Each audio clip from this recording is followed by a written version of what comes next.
संतप्त मानस शांत हूँ,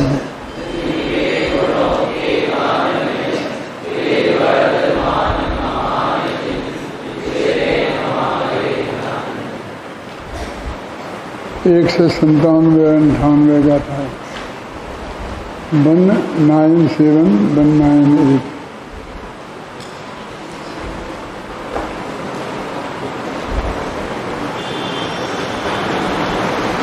ध्यान का स्वरूप बताने के उपरांत वो कहते हैं ये तो क्षयोक्षम ज्ञान वालों के ध्यान की बात हुई। केवली भगवान के भी 2 ध्यान बताए हैं ना, शुक्ल ध्यान तीसरे और चौथे पाया के। तो केवली भगवान किसका ध्यान करते हैं? केवली भगवान में अरहंत और सिद्ध दोनों ही आते हैं, तो अरहंत और सिद्ध किसका ध्यान करते हैं?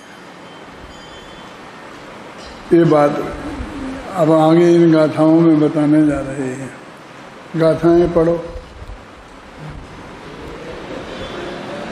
घणघादिकं पच्चखं सव्यभावतचनो नेयन्तगदो समणो जादिकं मट्ट असंदेहो सव्वाबादवचित्तो समन्त सवख शोकनाडो बोधो अखातीदो जाद्यणको परम सुखम घनघाति कर्म विनाश कर प्रत्यक्ष जाने सभी को संदेह विरहित गेह गायक त्यावते किस वस्तु को अतीन्द्रिय जिन अनेन्द्रिय अर सर्व बाधा रहित है चाहो ओर से सुख ज्ञान से समृद्ध ध्यावे परम सुख। वास्तव में उनको जो उन्हें चाहिए था वो प्राप्त हो गया है। अनंत सुख की प्राप्ति के लिए ही वो ध्यान करते थे।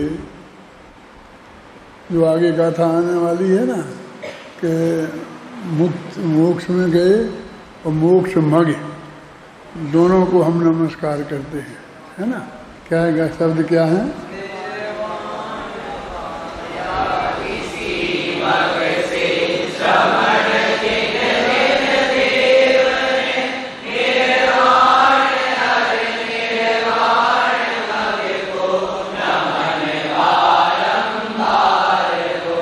अब मोक्ष को, निर्वाण माने मोक्ष और मोक्ष मार्ग को माने चौथे गुण स्थान से लेके सिद्धों तक हो गए।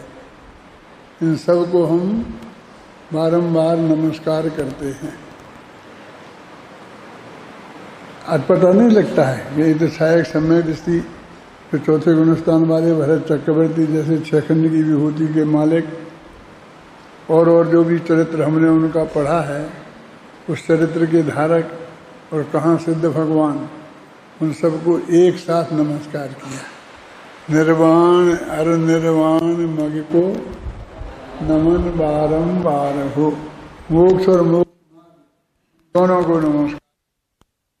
नमस्कार करने योग, या तो जो मोक्ष में पहुंच गए वे हैं या जो मोक्ष मार्ग में चल रहे वे। जो मोक्ष में भी नहीं पहुंचे और मोक्ष मार्ग में भी नहीं चल रहे हैं वे नमन करने योग्य नहीं हैं। कितनी न्याय संगत बात है। किसी का कोई पक्षपात नहीं, किसी व्यक्ति की बात नहीं कि हम उसे करते हैं कि नहीं करते हैं, क्योंकि व्यक्ति की बात आते ही फिर वो कौन से गुण स्थान में है, फिर क्या उसकी पोजीशन है, फिर वो सम्य दृष्टि है कि नहीं है। वो बाहर से तो पूर्ण निर्दोष चारित्र पालन करता दिखाई देता है, लेकिन वो द्रव्यलिंगी तो नहीं है, सम्य दर्शन से रहित तो नहीं है। ऐसे बहुत शंकाएं आशंकाएं हमारे चित्त में खड़ी होती हैं। व्यक्तिगत बात करेंगे तो वो व्यक्ति कैसा है, और यदि हम सिद्धांतगत बात करते हैं तो जो निर्वाण मोक्ष हो गए हैं और मोक्ष के मार्ग में जो चल रहे हैं ये समझन करने योग्य। ये जो गाथाएं हैं 197 और 198, इनमें ये सब प्रश्न है। एक गाथा तो प्रश्न ही है और दूसरी गाथा में उत्तर दिया है ना, कि वे किसका ध्यान करें, काय को ध्यान करें। वो किसका के दो अर्थ करते हैं यहाँ। जैसे वे किस चीज का करें, आत्मा का करें, परमात्मा का करें, दूसरे आत्मा का करें, और एक किस लिए करें, ऐसे दो अर्थ। ये कन्फ्यूजन खड़े करते हैं थोड़ा। अभी अपन पढ़ेंगे तो उन पर ध्यान देना। पहले प्रश्न समझ लो। दोनों का एक ही अर्थ करते हैं और एक ही उत्तर में से दो अर्थ निकालते हैं कि वे किस लिए ध्यान करें। अब क्या जरूरत है उन्हें? उन्होंने कहते उनके पास भाई बहुत अगाध पैसा है, अब जरूरत नहीं है, अब काय के लिए धंधा करते हैं? किसके लिए? पैसा कमाने के लिए धंधा नहीं करना चाहिए। और किसको? अपन फिर कहते हैं किसको? कोई बच्चा संतान है नहीं, सद्धर्म में लगा नहीं रहे हैं और जोड़े जा रहे, तो अपन कहते हैं ना किसके लिए करते हैं। ऐसे दो अर्थ हो जाते हैं क्या? नहीं है। यानी ये क्यों करें? क्योंकि एक तो उनको जो सिद्ध करना था वो उन्हें प्राप्त हो गया है। देखो इसमें एक गजब की बात यह है कि हमेशा दो चीजें एक साथ चलाते थे, अनंत ज्ञान और अनंत सुख। और कहीं यदि एक को छोड़ देते थे तो सुख को छोड़ देते थे, लेकिन अनंत ज्ञान की बात को कभी छोड़ते नहीं थे। अभी इन गाथाओं में ज्ञान को छोड़ दिया और सुख को रखा। जो कमेंट्स मैं कर रहा हूँ वो भी अपन पढ़ेंगे तो उस पर देखना, घर पे भी पढ़ना, वहाँ भी सोचना, देखना। कहते परम सुख को का ध्यान करते हैं, तो वे कहते अनंत ज्ञान का ध्यान करते हैं, माने केवल ज्ञान का ध्यान करते हैं, ऐसा नहीं लिखा। क्योंकि केवल ज्ञान अपन कहते केवल का ध्यान काहे को करते? केवल ज्ञान तो पर्याय है, और त्रिकाली ध्रुव भगवान का अभी तक करते थे और अब तुम पर्याय का करने लग गए। उल्टा कम कैसे हो गए? लेकिन अनंत सुख भी तो पर्याय है ना। लेकिन वो ये कहते हैं काय के लिए? अनंत सुखी होने के लिए करते थे ना। अब वे अनंत सुखी हो गए, इसलिए अपन देखते हैं ना अनंत भगवान, सिद्ध भगवान बनने के लिए कोई पुरुषार्थ नहीं करते। बस समय आएगा वो अपने आप बन जाएंगे, हो जाएगा बस, है ना। और समय सुनिश्चित है। आयु कर्म की जो स्थिति है, मैंने वो तो अब नाप बता रहे हैं कि आयु कर्म के कारण नहीं है वो, बाकी के कर्म भी उस केवली समुद्घात होगा, उससे उनकी आयु उसके बराबर हो जाएगी और उस समय वो छूटेंगे। ये तो कर्म की तरफ से बात कर रहे हैं। और वैसे तो उनका एक एक समय अनादि से ही पर्याय में नक्की है कि किस समय कौन सी पर्याय काल लब्धि आएगी और हो जाएगी, है ना। तो इसका मतलब अभी कुछ जरूरत नहीं है। अब काय को दो ध्यान वहां रख दिए, दो शुक्ल ध्यान वहां। अब हम उन शुक्ल ध्यान का स्वरूप बताओ तुम्हें, क्योंकि हाँ आपको करना है। जो शुक्ल ध्यान को केवली को नहीं करना है वे आपको करना है? क्योंकि आर्थ ध्यान और रोग ध्यान तो अपने पहले ही रिजेक्ट कर दिए। धर्म ध्यान में भी अपने बहुत चर्चा करके कुछ को स्वाध्याय में, कुछ को कई अलग करके अलग कर दिया ना। धर्म ध्यान में जो अकेला शुद्धोपयोग रूप स्थिति है और उसको ही लिया। अब उसको ही धर्म लिया तो कल कहा था शायद कि दो उपयोग होते हैं, शुद्धोपयोग और अशुद्धोपयोग। अशुद्धोपयोग के दो भेद हैं, शुभोपयोग और अशुभोपयोग। तो अभी अपन अशुद्धोपयोग शब्द का ही प्रयोग करेंगे, तुम शुभ और अशुभ दोनों समझना, है ना। तो अभी शुद्धोपयोग है मुक्ति का कारण है और अशुद्धोपयोग है संसार का कारण। ठीक है, बिल्कुल परस्पर विरुद्ध है ना। तो दोनों जो संसार और मोक्ष भी परस्पर विरुद्ध हैं। अब यहाँ तक तो न्याय से बिल्कुल सिद्ध बात हो गई। अब बीच में जब हम भेद करते हैं अशुद्धोपयोग के ऊपर, उसमें शुभ लाते हैं और फिर उसे हम कहते हैं कि नहीं वो भी बंध का कारण है इसलिए अधर्म है, धर्म नहीं है, हैं? तो कहते उससे सर्वार्थ सिद्धि जाते हैं, तो सर्वार्थ सिद्धि अधर्म से जाते हैं। हाँ, जाते तो धर्मी हैं लेकिन जाते अधर्म से।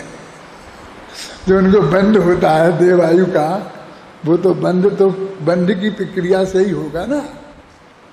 वे हैं शुद्धोपयोगी हैं तो धर्मात्मा। तो फिर जब हम दो ऐसे भागों में बांटते हैं तो सामने वाले भी और हमारे अंदर भी प्रश्न खड़ा होता है कि शुद्धोपयोग का काल तो बहुत कम है, और वैसे भी जो कहा मुनिराजों के लिए तो 1/3 शुद्धोपयोग और 2/3 शुभोपयोग। 24 घंटे में यदि जोड़ लगाएं, अंतर्मुहूर्त तक लगातार हो जाए तो केवल ज्ञान हो जाता है, तो वो तो होता नहीं है। और टुकड़ों में जोड़ लगाएं तो 8 घंटे शुद्धोपयोग हो जाता है। ये पंचम काल के मुनिराजों को। अब वह धर्म नहीं होता, धर्म नहीं होता, और धर्म क्या होता है? शुद्धोपयोग से भी कोई बड़ा धर्म है? यदि कोई सच्चा मुनिराज है तो वो कितना महान है, उसकी कल्पना आप करो। हैं?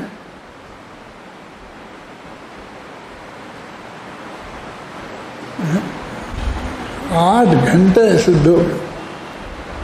अब वो जब शुद्धोपयोग नहीं है तो तब शुभोपयोग है, तो शुभोपयोग है, शुभोपयोग धर्म नहीं है, वो बंध का कारण है। क्या करें? तो फिर वे धर्मात्मा कैसे रहे?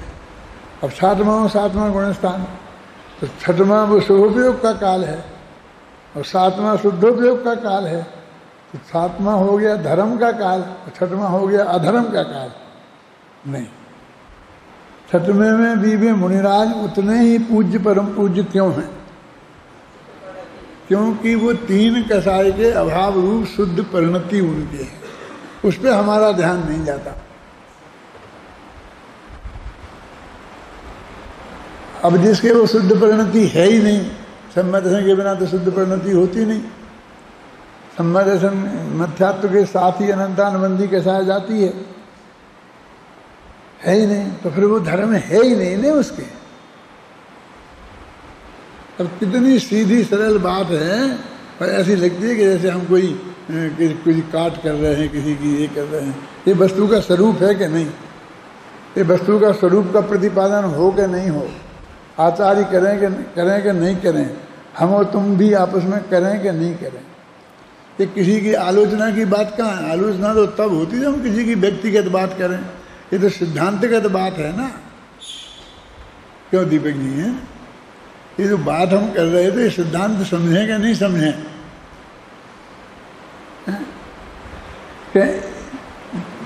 वो 3 कसाय के अभाव रूप शुद्धि ही वास्तव में धर्म है। वो जो 6वें कुरस्नान में शुभभाव हो रहा है, वास्तव में तो जो 3 कसाय के अभाव रूप शुद्धि जिसके है, उसके जिस जाति का शुभभाव होता है, वो 3 कसाय की अभाव शुद्धि जिनके नहीं है, द्रव्यलिंगी हैं, 9वें ग्रीवेग तक जाने वाले, उनके उस जाति का शुभभाव भी नहीं हो सकता। उस शुद्धि के साथ का शुभभाव और शुद्धि के बिना के शुभभाव में बहुत फर्क है। अंदर समझ में आया ना? लेकिन अभी अपन उसको गौण कर दें। क्या फर्क है?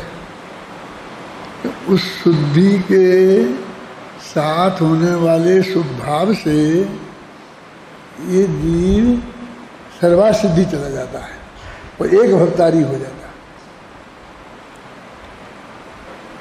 और वो द्रव्यलिंगी मुनि जो 9वें गिरिवेग तक जाता है, वो कितने 2 में मोक्ष जाता है, 1 में?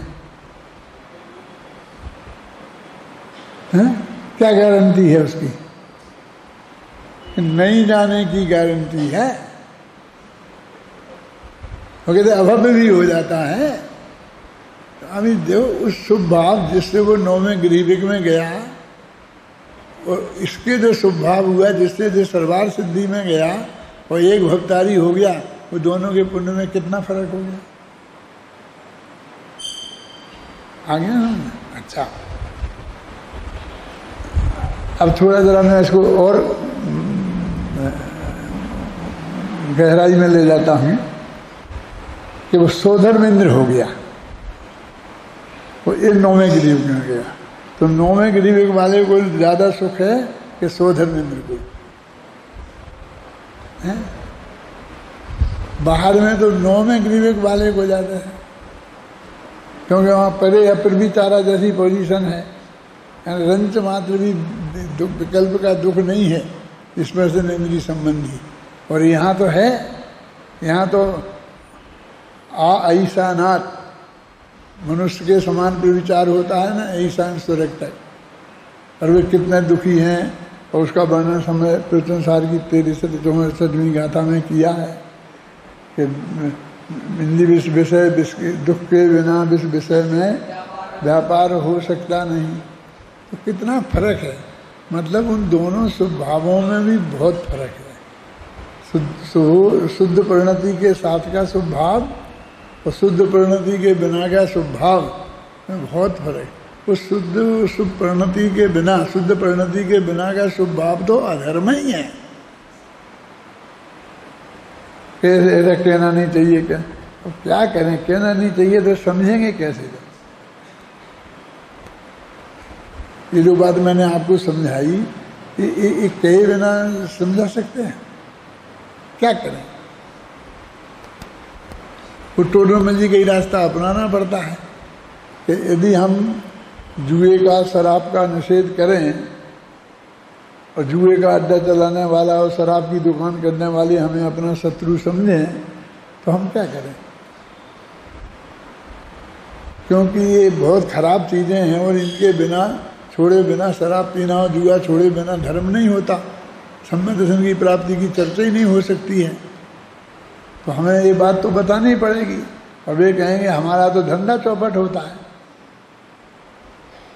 हमें नुकसान होता है सीधा, हम तो तुम्हें शत्रु मानेंगे। और शत्रु मानेंगे तो शत्रु के मान के जो व्यवहार हम करना होगा वो करेंगे। तो जैसे भी हमें रोकना होगा हम वैसे रोकेंगे। हम तुमको यहाँ रहने नहीं देंगे, हम तुमको बोलने ही लायक नहीं रहने देंगे, हम तुमको जिंदा ही नहीं रहने देंगे। क्यों? अब टोडरमल जी कहते क्या करें? आप लोग सोचो टोडरमल जी नहीं है तो अपन क्या करें? वो कहते हैं हम तो ये धर्म का स्वरूप है, ये बताए बिना हम तो रहेंगे। अब तुम्हें जो करना है करना होगा, जो होगा हमारा भविष्य में जो नक्की होगा अनादिकाल से वो हो जाएगा। लेकिन तुम्हारी वजह से हम ये कहना बंद नहीं करेंगे। उसमें ऐसा लगा भी लड़ेंगे, हम तो लड़े नहीं, हम तो नहीं लड़ेंगे। बेलड़ेंगे तो क्या करें? हैं? लड़ाई एक तरफा तो होती नहीं है कि हाँ एक तरफा भी होती है। नरकों में देखी तो है ना, एक तरफा होती है ना। हैं?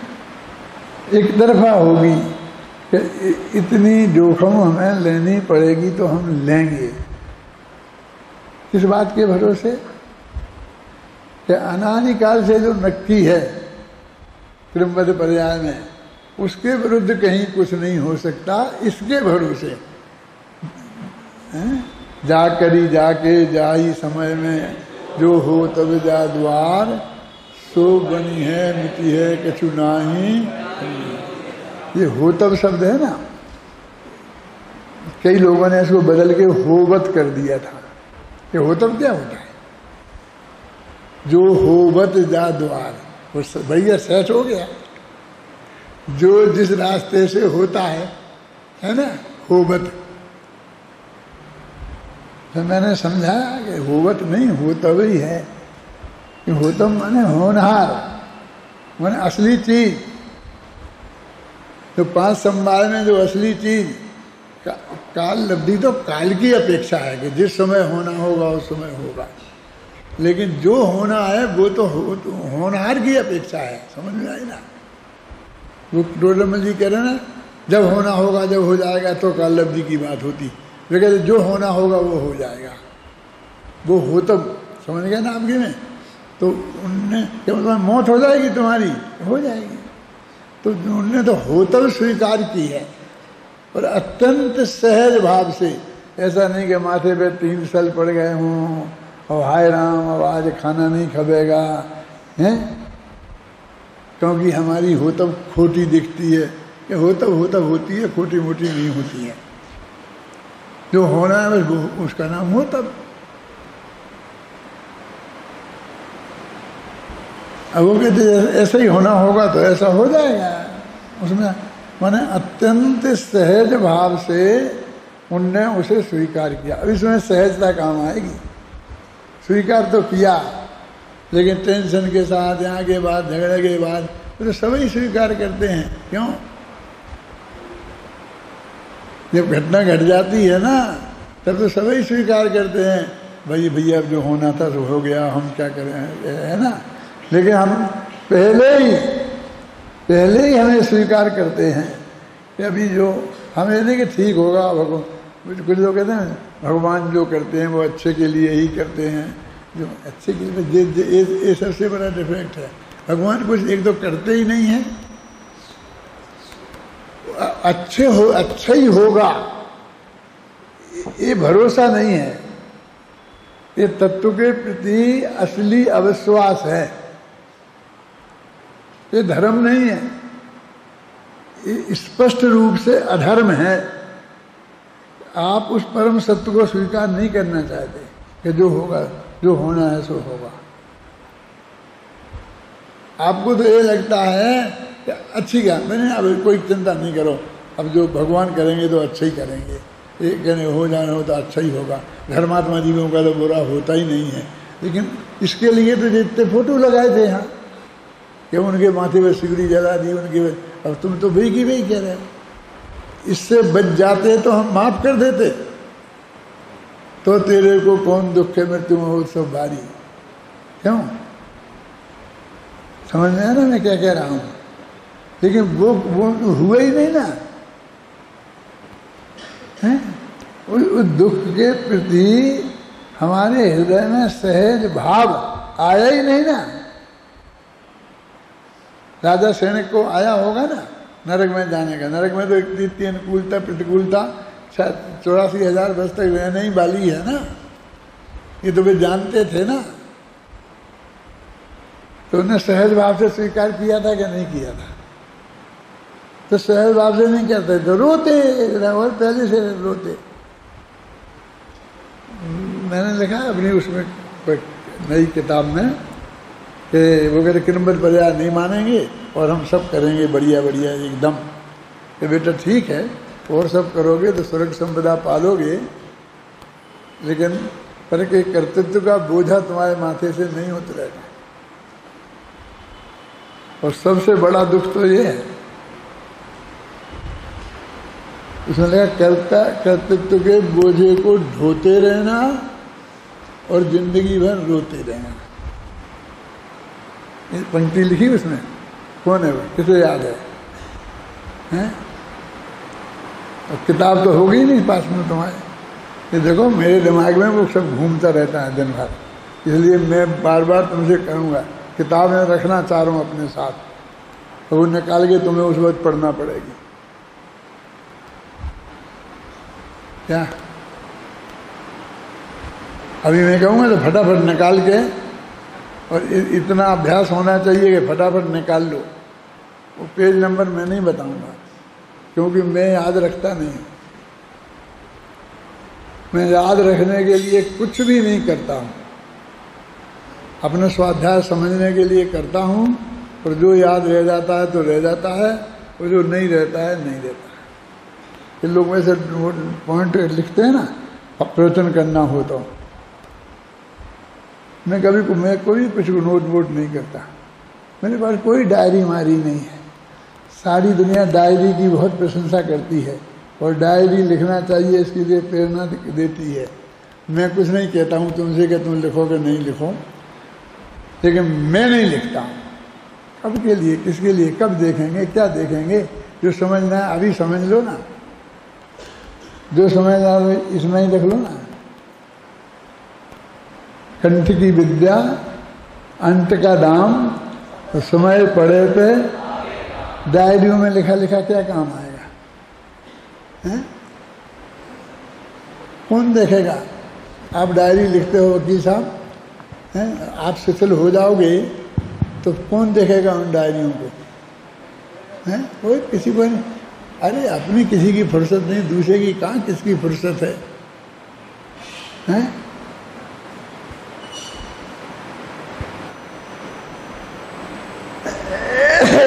इसलिए मैं तुमसे नहीं कह रहा हूँ तुम डायरी में नोट करके रखना, फटाफट ये पेज नंबर निकालना। तुम भी दिमाग में नोट रखना और दिमाग में फटाफट वो निकाल लो, उस प्रकरण से उस चीज को निकाल लो और फिर वहाँ पढ़ो। तो करते थे। बोल रहा है, बोल बोल बोल बोल। क्रम नियमित पर्याय छंद क्रमांक 78। यह सब तो है ठीक, किंतु क्रम नियमित पर्यायों को यदि मानोगे नहीं, धर्म का मर्म समझ ना पाओगे। ढोते रहना अरे निरंतर, कर्तापन के बोझे को प्राप्त नहीं कर पाओगे। तुम आत्म के सच्चे सुख को कर सकते कुछ नहीं, किंतु करने का बोझा माथे पर रख कर विकल्प करते रहना। रोते रहना तुम जीवन भर, सदाचार में जीवन से तुम स्वर्ग संपदा पालोगे। पर कर्तापन का बोझ उतारे बिना मुक्ति ना पाओगे। देखो, जब मैंने ये लिखी होगी तो मेरे चित्त में कैसा भाव रहा होगा, सोचो। कितने पहले से क्या घूमड़ा होगा, फिर आया होगा।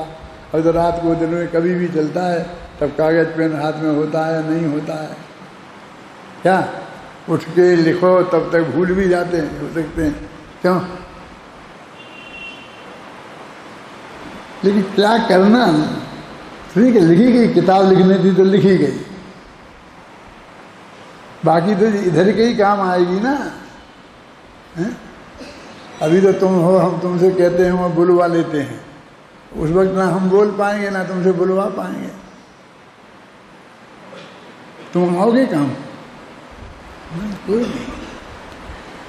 मैं उन पंडितों जैसा नहीं कह रहा हूँ कि भाई तुम्हें कोई आया, कोई काम नहीं देगा, कोई साथ नहीं देगा। मेरे तो सारी दुनिया साथ देने को तैयार है, लेकिन मैं कहता हूँ भाई साहब मुझे नहीं चाहिए किसी का साथ। क्योंकि वस्तु के स्वरूप में साथ देने का स्वभाव नहीं है, साथ देने का नहीं देने का स्वभाव है। मैंने तो ऐसा लिखा ना उसमें, कौन सा देखो, कि साथ की भावना निगोद की भावना है और एकत्व भावना मोक्ष की भावना है। नहीं चाहिए किसी का साथ, क्या करेंगे साथ का? फिर हम तो तत्व का निर्णय नहीं कर पाएंगे। यदि कोई ने, एक ने भी साथ नहीं दिया जो हमने निर्णय किया, तो क्या करेंगे फिर? छोड़ो भैया, जब कोई साथ दे भी तैयार नहीं है तो। पूज्य गुरुदेव श्री ने कितने साल गंवा दिए थे इसमें, बाद में बहुत पछताए होंगे। 14-15 साल। ये अशरीरी होने का शास्त्र है, ये मिल गया। अब किसके लिए ये पट्टी, किसके लिए? क्यों?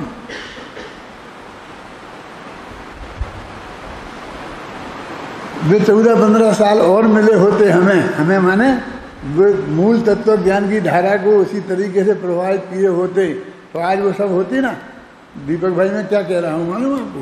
क्या हमारे पास जब से उनने बदल करके क्या तब तक के सब प्रवचन मौजूद हैं, और वे उन दिनों के भी होते। अभी तो उन दिनों का एक भी मालूम है नहीं हमारे पास। क्या समझ गए? यानी उन बीच के पीरियड के हैं हमारे पास कुछ तो नहीं है। हम तो यही मानेंगे सच्ची थे सब ऐसे ही होंगे बस, और हम कैसे मान सकते हैं कि ऐसे नहीं थे। लेकिन हम लाभ तो हमें तब मिलेगा जब भी होंगे और हम सुनेंगे। नहीं है तो नहीं है, ख्याल में है ना। मैंने एक समय भी गंवाने लायक नहीं है, ये बात मैं नहीं कह रहा हूँ, गुरुदेव श्री का हृदय भी यही कहता था। क्या घबराते क्यों? मैंने रामचंद्र जी के भी हृदय को खोल के रखा है ना, कि उनने क्या क्या सोचा बाद में। तो मैं गुरुदेव का हृदय खोल के नहीं रख सकता हूँ। एक 100 छंद ऐसे लिख दूँ कि उन बीच के पीरियड में गुरुदेव के हृदय में क्या था। क्यों लिख सकता हूँ ना, झगड़े में कौन पड़े? जरा सी बात कहो तो झगड़ते लो, लेना नहीं देना नहीं। मूल तत्व ज्ञान की मूल बात करो ना, क्यों अपन काय को उसमें उलझो? वो जो तत्व ज्ञान है वो अपन डायरेक्ट सीधे भी कह सकते हैं, वो उस बहाने नहीं कह के दूसरे भी कह सकते हैं। मैं अपने हृदय के चिंतन को ही व्यक्त कर सकता हूँ कि मैं सोचता हूँ ऐसा है। अपन कहाँ पढ़ रहे हैं? मुझे ये डर लग रहा है कि ये तो 2-3 दिन में ही खत्म हो जाएगा। मैं तो कहा था शिविर की दवा नहीं आएगा जब तक खत्म करूंगा। क्या इसे रोजाना अंत तक पढ़ता हूँ। जहाँ तुम्हारा प्रवचन चलता है ना, उससे लेके अंत तक रोजाना 1-2 दफे पढ़ता हूँ। तो लगता है ये तो जल्दी बस खत्म हो जाएगा, इसमें तो जल्दी ज़्यादा कुछ है नहीं। चलो टीका पढ़ता हूँ मैं अब। परम सुख का ध्यान करते हैं ना, ये बात है ना, चलते हैं। मोह का और ज्ञान शक्ति के प्रतिबंधक का सद्भाव होने से, तृष्णा सहित होने से, उनके प्रत्यक्ष ज्ञान का अभाव होने से लौकिक, देखो अब ये 1.5 लाइन है, ऐसे नहीं उल्टी उल्टी लिखी। इसमें मूल गाथा में तो ये ज्ञान प्रतिबंधक का अभाव होने से लिखा है। अमरचंद्र की ये स्टाइल है, जो बात होती है उसको नेगेटिव से पहले शुरू करते हैं, है ना। देखो क्या, मोह कर्म का सद्भाव होने से, ऐसा पढ़ो। मिल गया तुम्हारी किताब? समझ में आता है जो क्या बता रहा हूं? माताओं बहनों को आता है समझ में? देखो, मोह का सद्भाव होने से और ज्ञान शक्ति के प्रतिबंधक का सद्भाव होने से, माने मिथ्यात्व का उदय है और ज्ञानावरणी का उदय है ना। ज्ञान शक्ति के प्रतिबंधक का, तो ज्ञान शक्ति का प्रतिबंधक कौन है? ज्ञानावरणी। और दोनों में लगाना सद्भाव होने से। तो ये मोह का सद्भाव होने से और ज्ञान शक्ति के प्रतिबंधक का सद्भाव होने से, ये अर्थ है इसका, है ना। और तृष्णा सहित होने से, अपने ज्ञानी की बात कर रहे हैं, और तृष्णा सहित होने से है, और उनके प्रत्यक्ष ज्ञान का अभाव होने से। और प्रत्यक्ष ज्ञान माने केवल ज्ञान नहीं है, और वैसे भी प्रत्यक्ष ज्ञान नहीं है। कौन, किसके? लौकिक जन। ये लौकिक जनों की बात कर रहे हैं, समझ गए ना। ये लौकिक जन के ये नहीं होने से अपने शिष्य को भी स्पष्ट रूप से, अपने विषय को भी स्पष्ट रूप से नहीं जानते। ये इतनी कमी है अज्ञानी जीन, तो अपने विषय को भी स्पष्ट रूप से नहीं जानते। जी अपना विषय क्या है? अपना विषय माने हमारे सूक्ष्म ज्ञान का जो विषय माने ज्ञेय है ना, हमारे सूक्ष्म ज्ञान में जो अनादि से नक्की है, और जो हमारे जानने में आ रहा है, ये जानने में आ रहा है कि ये रूमाल को मैं इस वक्त जानूंगा। अब क्या कह रहे हैं यहाँ पर परमात्मा? ये कह रहे हैं कि ये हमारे ज्ञान का ज्ञेय नक्की है अनादि से, और केवल ज्ञान ने जाना है, तो अब तो पूरा अधिकार हो गया है कम से कम इस रूमाल को जानने का हमारा इस समय। तो भी कहते स्पष्ट जानते नहीं, हमारे ज्ञान तो परोक्ष है तो भी स्पष्ट नहीं जानते।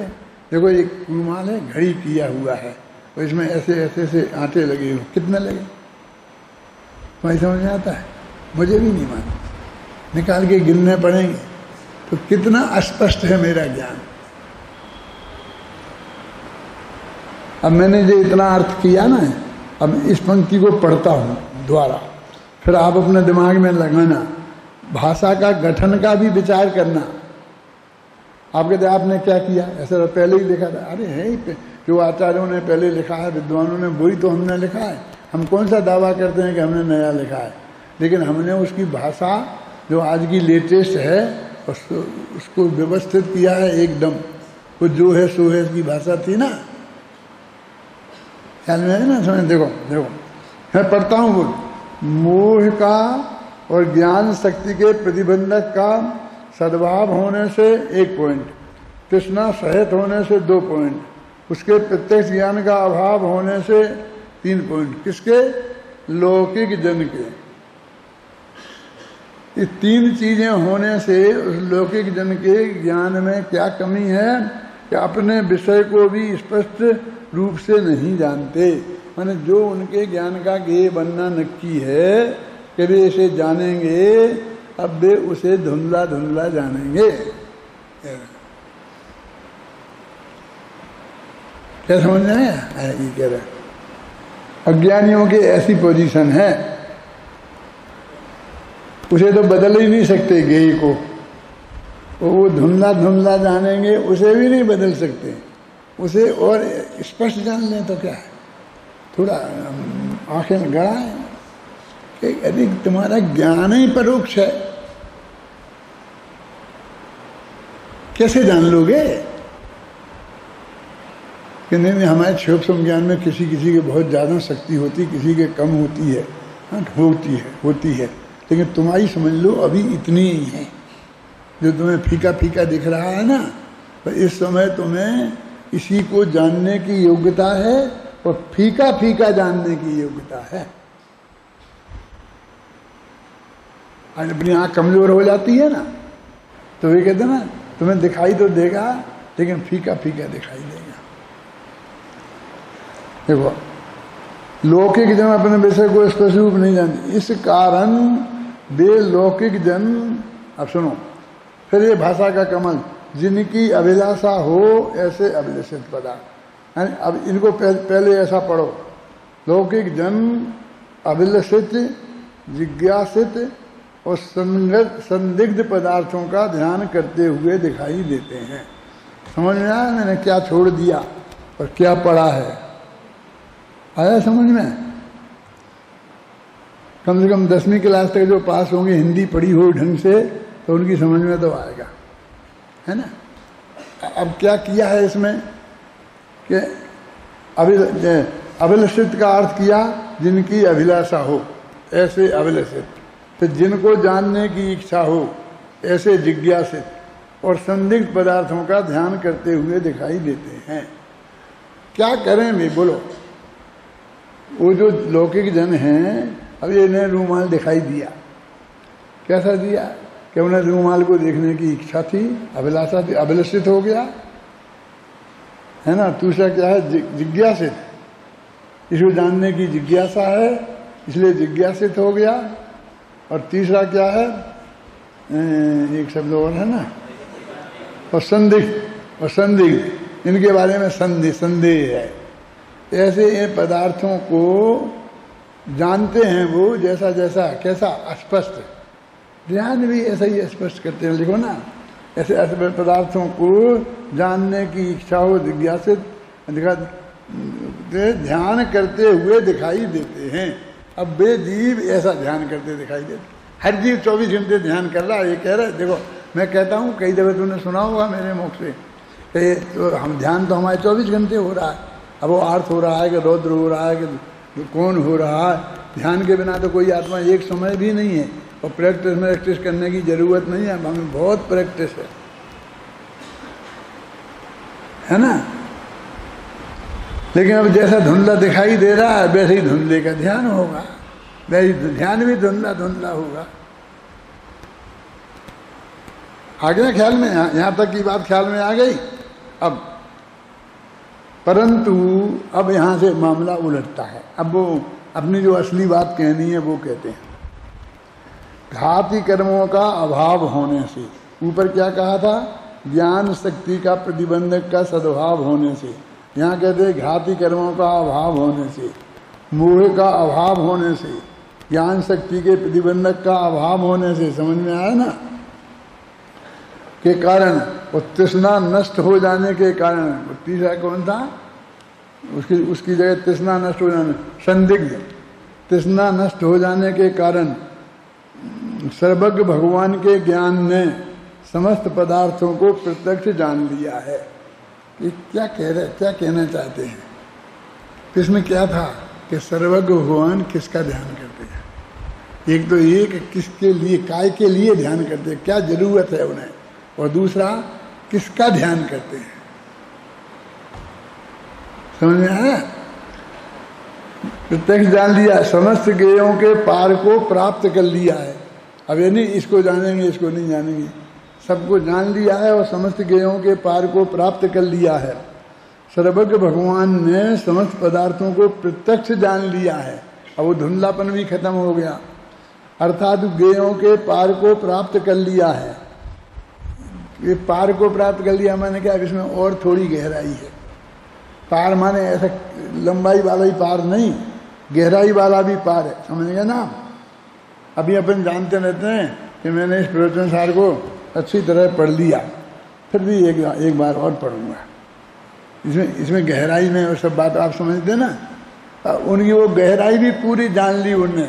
अब उसमें और कोई गहराई में जानने को बचा नहीं है।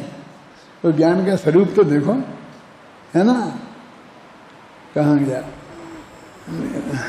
वे सर्वज्ञ भगवान अभिलाषा नहीं रखते। अब काय की अभिलाषा है उन्हें, क्योंकि जो जानना था वो जान लिया है। उन्हें जिज्ञासा नहीं रही, क्योंकि जो जानना था वो जान लिया है। जानने के भाव को जिज्ञासा बोलते हैं। और संदेह नहीं रहा, क्योंकि बहुत स्पष्ट जानते हैं।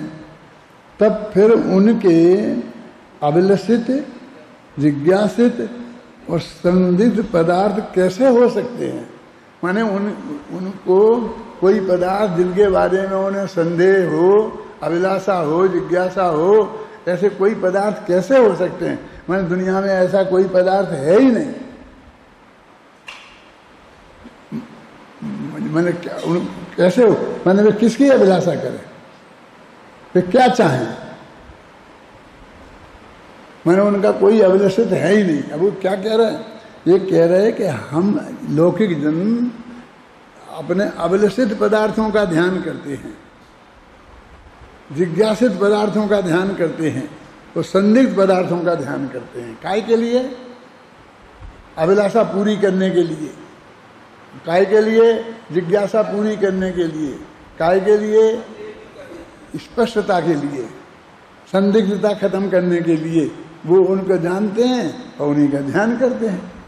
अब ये सब जानते हैं, अब ये ध्यान काय के लिए करें?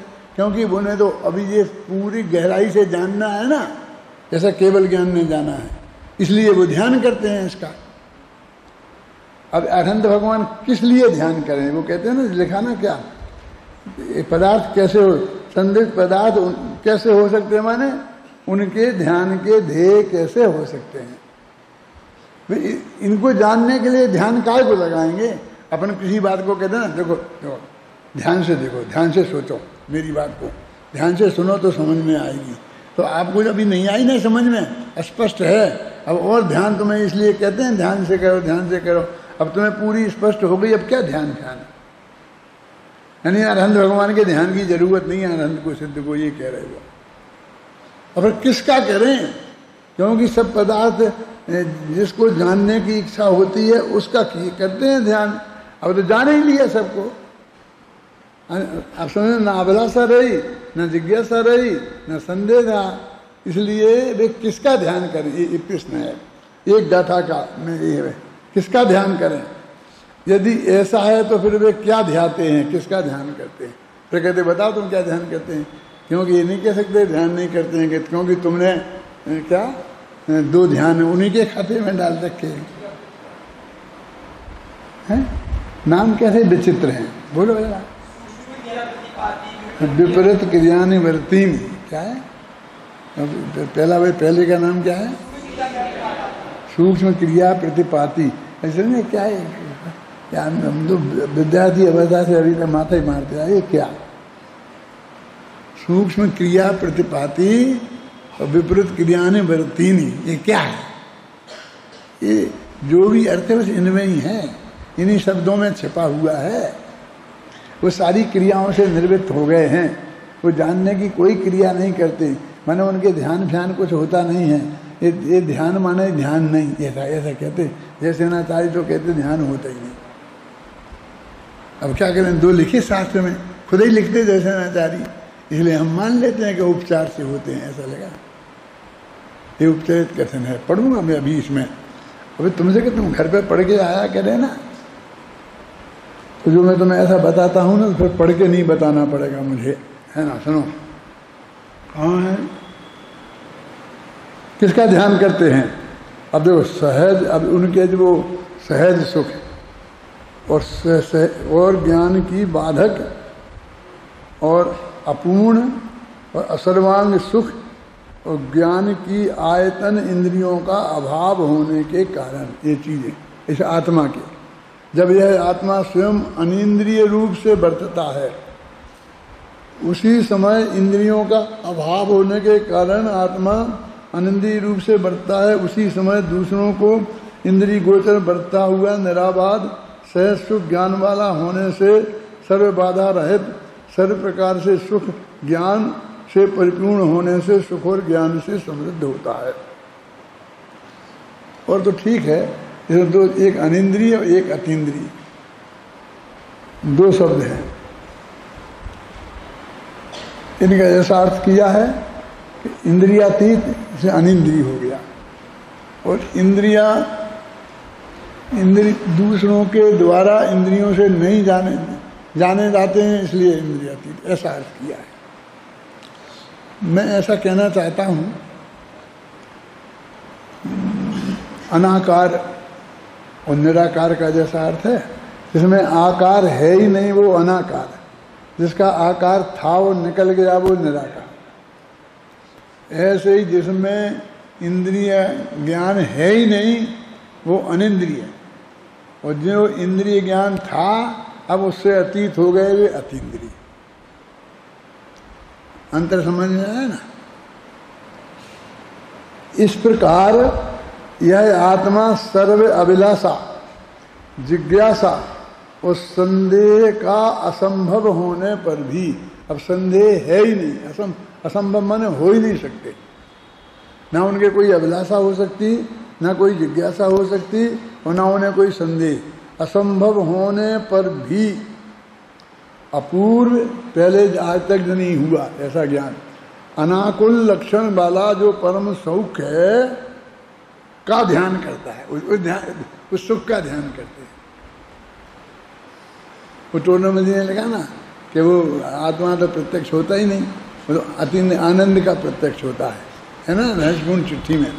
और ये आया, अभी एक बात और कहनी है मुझे, सौख्य का ध्यान करता है अर्थात अनाकुलता के साथ रहने वाले एक आत्मा रूपी विषय के अनुभव रूप से स्थित रहता है। इस प्रकार स्थित रहना सहज ज्ञान और आनंद जिसका स्वभाव है, ऐसे सिद्धत्व की प्राप्ति होती है। मन सिद्ध होता है तो सिद्ध में वो क्या करता रहता है, तो जो मैंने कोशिश की थी कि वो जब ध्यान करता है तो क्या करता रहता है, कि कुछ नहीं करता है, क्योंकि कुछ करने का निषेध, बोलने का निषेध और सोचने का निषेध। तो कहते बस सहज ज्ञान तो है। अब केवल ज्ञानी के तो सारे ही लोकालोक का ज्ञान है, और क्षयोपम ज्ञानी के जिस ज्ञान का क्षयोपम है उसका ज्ञान है, होगा जिसका नक्की है ना, मतलब वो लंबा नहीं लाओ अनादि से, तो भी हमारे ज्ञान का हमने जो पहले ज्ञानावरणी कर्म बांधा, उसका क्षयोपशम हुआ तो कुछ दिन पहले तो हो गया होगा ना। क्या कह रहा हूं मैं, यानी अभी तो वो नक्की ही है, मैंने अभी उसमें कोई बदला बदली नहीं की जा सकती। क्या कहा मैंने, परमात्मा बताऊंगा। हाँ, जो ज्ञान का ज्ञेय अनादिकाल से नक्की है वो बात तो है ही।